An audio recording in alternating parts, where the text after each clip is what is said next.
masa tu mahu dia buat enactment tanah reserve Melayu bermula di Perak. Jadi kita selama ni, pada kita senang je, ni Melayu tak perlu tulis Melayu tu macam mana. Kita tengok, kita boleh kenal, tahu sifat orang Melayu. Tapi mengikut takrif undang-undang British, nak kena bertulis. Bila bertulis tu yang dibuat takrif itu, Jadi siapa yang layak memegang tanah reserve Melayu, itu sifat-sifat dia orang Melayu. Apa itu orang Melayu? Itu definisi. Jadi definisi itu sebetulnya walaupun dibuat zaman British, tapi berdasarkan zaman-zaman apa yang berlaku di Melaka. Yang Melaka tu kalau kita biasa yang kita tahu bermula 1400, tapi kiraan baru dia kata 1262, lagi awal. Ini kiraan baru ni telah dibuat oleh Kerajaan Melaka dan diwawarkan tahun 2010 lagi. Tak tahu, mungkin ramai orang tak perasan, tapi mereka masa tu siap buat lagi. Diletakkan sambutan Melaka 750 tahun. Okey, ni sejarah Melaka. Sekarang saya nak bawa satu dimensi makna Melayu yang lebih besar. Okey, yang ditunjukkan sini adalah peta yang ditulis oleh sarjana mengkaji bahasa. Bila mengkaji bahasa ni, taburan bahasa, dia melihat ada satu kumpulan yang bahasa berkeluarga, dia orang panggil Malayo-Polynesian Languages. Ini kalau orang yang belajar antropologi ada benda ni. Antropologi ni maksudnya ilmu dari segi saintifiknya, ilmu asal-usul manusia dari segi DNA, dan daripada segi ras bangsa. Kalau Melayu tu Melayu lah, Melayu. Polinesia ni maksudnya apa? Poli itu banyak, poligon, politeknik. Politeknik maksudnya banyak khusus. Poliklinik, klinik ada macam-macam, bukan sakit kulit je, apa, dia ada macam-macam. Poli, perkataan poli tu bermaksud banyak. Nesia ni sebenarnya kepulauan. Indonesia, kepulauan Indo. Sebab zaman dulu bila penjajah barat ni, Belanda, Portugis, British dan sebagainya, bila datang, dia menganggap kita ni satu kata extension ataupun satu kata unjuran daripada India. Itu sebab kalau kita tengok buku sejarah, nama-nama company dia panggil East Indies atau India Timur. Jadi dia, daripada pandangan dia orang menganggap kita ni daripada India. Sebetulnya ada kebenaran, bukan daripada India tapi daripada Hind. Kalau kita tengok perkataan Arab Al-Hind, Al-Hind tu bukan India aja, termasuk sini semua Al-Hind. Dari situ kalau kita tengok apa nama, BOC, syarikat-syarikat Belanda yang datang dulu, memang disebut India Timur. Jadi cuma Indonesia tu dia memanggil menggunakan nama tu jadi Indonesia, kepulauan asalnya kepulauan India. Indo dan Nesia. Kita je masih pakai lagi nama Malay tu ada, Melayu. Jadi yang ditunjukkan sini bahawa bahasa di kelompok-kelompok ni dia berkeluarga. Dia ada asal usul yang sama. Itu yang dia panggil Melayu Polinesia. Ini kalau ni jangkauan dunia orang Melayu Polinesia, ini pun dalam kajian sarjana. Sampai ke Madagaskar, sampai ke Filipina, sampai ke Hawaii.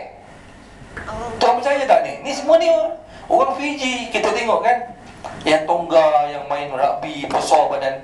Percaya tak tu? Tu semuanya asalnya orang Melayu. Percaya tak tuan? Soalnya Melayu macam mana?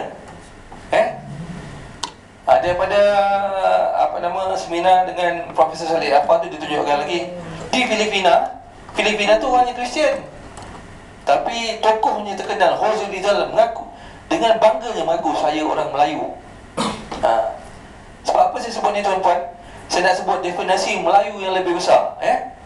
Kita tahu definisi Melayu tu mesti Islam, tapi sebetulnya macam contoh Filipina tu Melayu yang dibutatkan. Betul kalau kita patah balik ada Melayu dulu yang dah berpecah. Soalnya kenapa dia ni bertebaran, berterabung kata ni, orang-orang kepulauan ni, maka tersebutlah cerita ni, benua yang tenggelam di Asia Tenggara. Saya rasa tuan-puan mungkin dah pernah dengar tak cerita ni? Pernah? Tak, yang ini yang saya tunjukkan ini, buku ni Eden in the East, Syurga Syurga di Timur ini telah diterjemahkan ke dalam bahasa Indonesia. Ini tulisan 1998 ni tuan.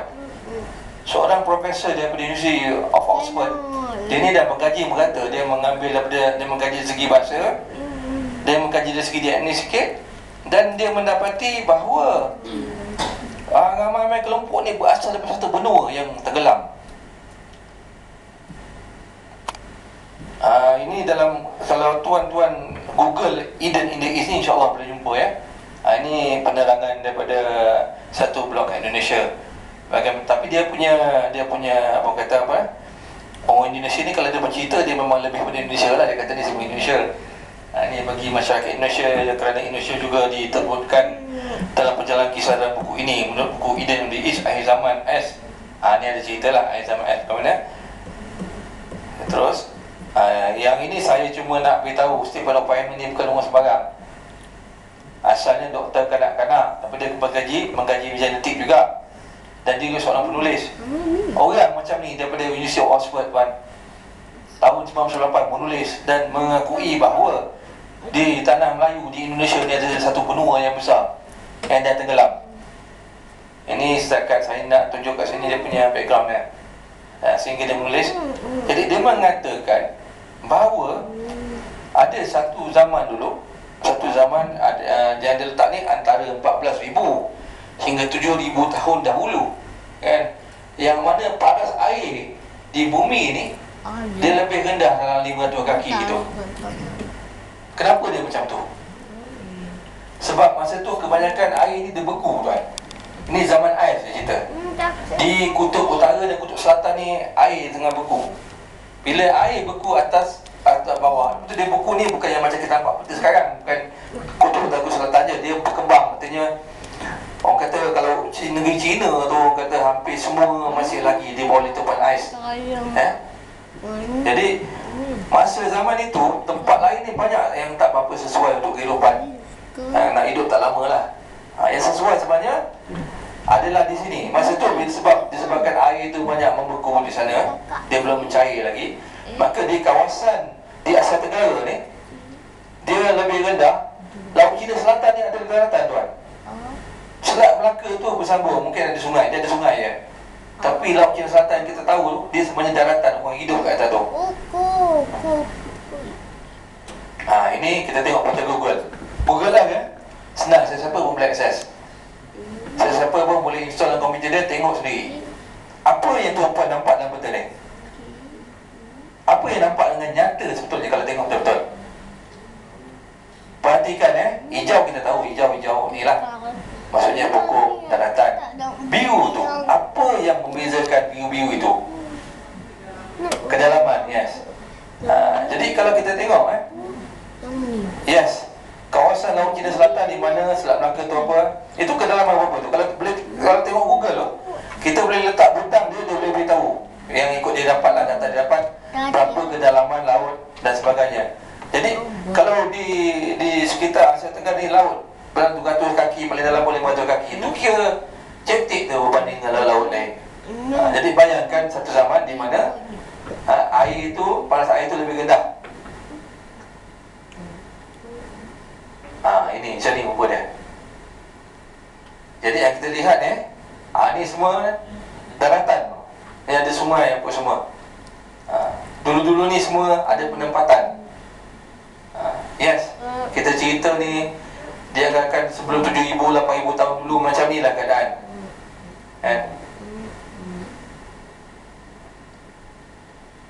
Jadi ada seorang profesor ni daripada Brazil pula. Dia terus berani dia declare, inilah dia Atlantis, dia kata. Inilah dia Atlantis, dia kata. Jadi apa itu Atlantis?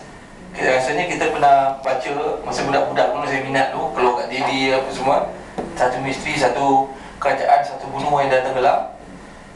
Dalam sejarah barat, Atlantis ni mula ditulis oleh Plato 360 tahun sebelum Masihi. Iaitu kalau kira sekarang dah dekat 2,400 tahun dulu. Dia tulis dalam sebuah bukunya pada Timaeus, menceritakan tentang satu kerajaan yang kuat. Dia mau menyerang Eropah, tapi berlaku satu malapetaka. kerajaan itu tenggelam habis. Cuma selama ni orang menganggap tentulah dia dekat belah Atlantik, nama pun Atlantis. Tapi tak semestinya. Kalau ikut bukti dari geologi, orang tak nampak mana di kawasan yang boleh orang kata memenuhi kriteria benua yang tenggelam. Jadi Puan Syed Santos ni dengan background dia belajar nuklear, sains apa semua, dia pun mencari, dia mengkaji, dan dia berani, dia buat buku tahun 2010 memutuskan bahawa dia letak sini. Sekarang saya nak masuk orang satu bab. Saya nak cerita sikit kaitan alam Melayu ni dengan Kaabah. Jadi tuan perhati betul-betul kita melihat Kaabah ni dari sudut mana. Nampak di sini, tahulah ini apa ada di sini. Hajarul Aswad kan. Okey, sini pintu. Sini kawasan ni antara Hajarul Aswad dengan pintu Multazam. Okey, ni apa nama Allah makam Ibrahim Haji Ismail. Okey. Saya nak sebut satu kaitan, saya mulakan mukadimah dia dengan Borobudur. Tuan-puan tahu apa itu Candi Borobudur ya? Tahu ya? Itu di Jawa Tengah. Lebih kurang 40 km daripada kota Yogyakarta. Jadi ditulis bahawa ini adalah binaan pendidikan Buddha, mengangkat agama Buddha. Kalau kita baca dalam tulisan, dia kata ini binaan abad ke-8 hingga ke-9 Masihi oleh dinasti Sailendra yang sedang memerintah Pulau Jawa ketika itu. Okey, saya tak letak slide dia, tapi tak apa. Baru-baru sebenarnya tak adalah baru sangat. 2012 seorang penulis daripada Indonesia, dia membuat dakwaan. Dia kata Candi Borobudur ni tinggalan Nabi Sulaiman. Ada dengar tak cerita? Ada dengar? Tak dengar Okey, tak apa. Saya sebetulnya sebelum Tuan Fazli jemput saya bercakap di sini, ya, masa yang kita nak buat dulu tapi tak jadi, ditundukkan ke hari ini, saya baru saja dalam tak sampai seminggu kembali daripada sana. Orang bawa saya pergi ke sana ikut rombongan ustaz atau kiai yang tulis buku tu. Dia kata, bini lawan dia kata bahagian atas ni dia kata Borobudur ni binaan Nabi Sulaiman, dibuat oleh jin. Lepas tu dia kata ni mana tak perlu hero. Okey, bahagian atas ni yang macam membulat dia kata inilah singgasana Ratu Balqis. Dia kata begitu. Dia kata dibawa di satu tempat di timur Jogja. Artinya daripada Borobudur dalam 36 km. Dia kata inilah yang dipindahkan dalam sekelip mata oleh orang yang tahu ahli kitab, orang yang tahu ilmu kitab. Orang itu kalau dalam Quran tak sebut nama, tapi dalam tradisi disebut bernama Asif al-Baqiyah. Okey. Jadi saya telah pergi sana, saya dibawa melihat. Saya pernah pergi Borobudur tahun 2009, tapi masa itu saya tengok keliling daripada perspektif lain. Bila yang saya baru pergi ni, tapi sekarang ni rasanya dalam dah 3 bulan lebih lah mungkin yang saya baru pergi ni. Kawan saya minta saya pastikan betul ke ni binaan Nabi Sulaiman. Jadi saya dah pergi, saya dah tengok. Pada pendapat saya bukan bangunan ini binaan Nabi Sulaiman, tetapi dia didirikan di atas mungkin tapak bangunan lama yang mungkin ada kaitan dengan Nabi Sulaiman. Sebab apa saya kata begitu? Satu, dari segi rasa saya dapat rasa betul Nabi Sulaiman ni pernah sampai sini, dan tidak menghadangkan sebab Nabi Sulaiman tu berkata dia pergi. Kata dalam Al-Quran, angin, dia boleh menggunakan angin dalam satu pagi. Perjalanan sebulan dia boleh buat dalam satu pagi. Kan? Betul kan? Begitu juga perjalanan sebulan dia boleh buat satu petang. Kejap dia nak sampai, berkata dia belum sampai. Dia tak heran. Satu lagi dakwah dalam buku untuk saya ni, saya siasat adalah bahawa dia kata bila disambungkan satu garisan tengah daripada tengah Borobudur ni sampai ke tengah Kaabah, garisan itu akan melalui Hajarul Aswad. So saya buat line sini tuan-tuan apa-apa boleh cek sendiri dengan Google Earth. Saya tarik sini, ini line tu dia menyeberang sampai ke Mekah. Saya tengok sampai ke Kaabah. Okey, sampai ke Kaabah, saya tengok memang lalu Hajarul Aswad. memang lalu. Tapi saya nak pastikan dia je ke yang lalu macam tu ke tempat lain pun lalu. Jadi saya try lagi sekali. Saya cuba lagi sekali daripada Putrajaya pula. Saya sengaja ambil kawasan kawasan apa nama yang bulat depan Masjid Putra dengan JPM lah, Jabatan Perdana Menteri. Tarik juga. Tarik tengok dia pun lalu sudut ni. Macam mana ni? Jadi macam mana? Sedangkan tempat antara Putrajaya dengan Borobudur jauh. Takkan dua-dua boleh masuk sudut tu kan? Mesti sengit sikit kan. Kemudian saya zoom in sikit. Saya macam ni lah. Kita tak tahu nak letak titik tengah tu kat mana sebab benda kabur. Jadi saya buat macam ni.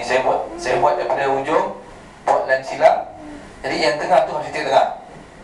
Jadi saya tengok balik, ini titik Putrajaya tu dia lari sikit. Dia lari sikit. Saya cek balik Borobudur. Masya Allah tepat. Jadi apa maksudnya ni? Itulah saya kata tadi, memang ada sesuatu lah kedudukan tu.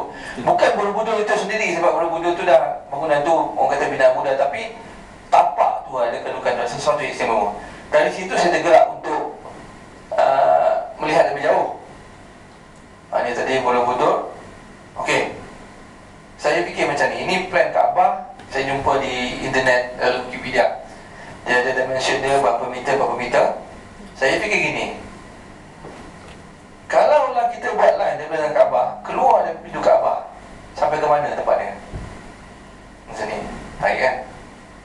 Tapi untuk dapat yang lebih tepat, saya kena tahu berapa dimensi dia ni, berapa jarak dia, berapa jarak baru boleh bagi kira.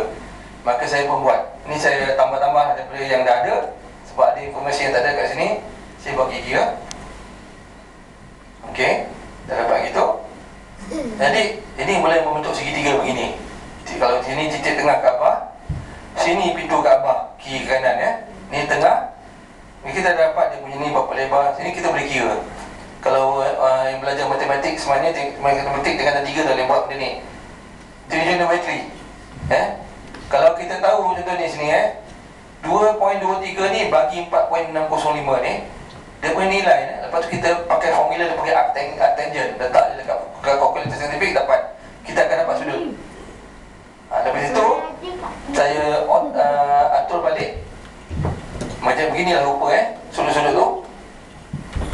Kemudian ini saya buat apa? Bila saya tonggingkan gitu, bukan tongging lah, memang Kaabah tu dia memang orang kata dia bukan tempat utara selatan, dia memang berpusing sikit dan sudut daripada tengah ke Hajarul Aswad ni berdasarkan dia lah, berdasarkan dengan Borobudur dan lain. Jadi saya dapat sudut 104.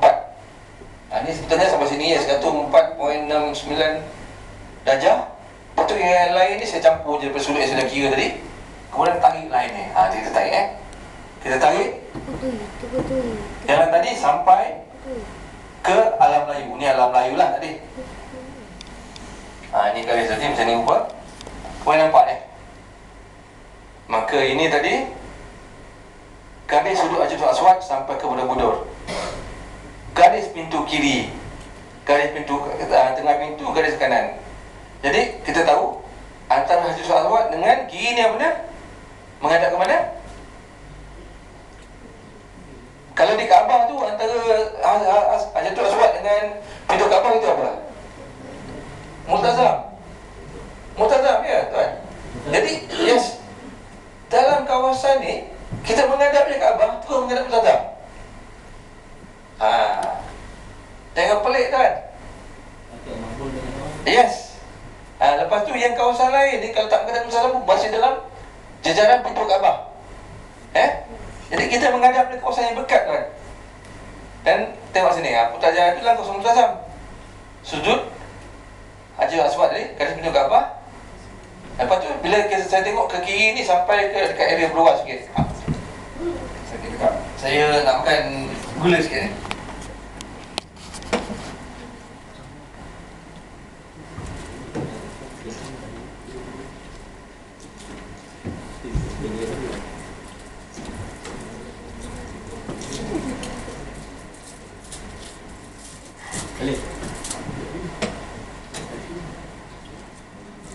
Saya memang bangun semalam memang batuk sikit.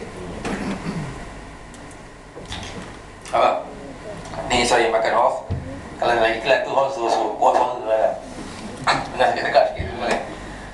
Jadi kalau kita lihat daripada kali ni ke bawah, ke selatan, memang menghadap Multazam.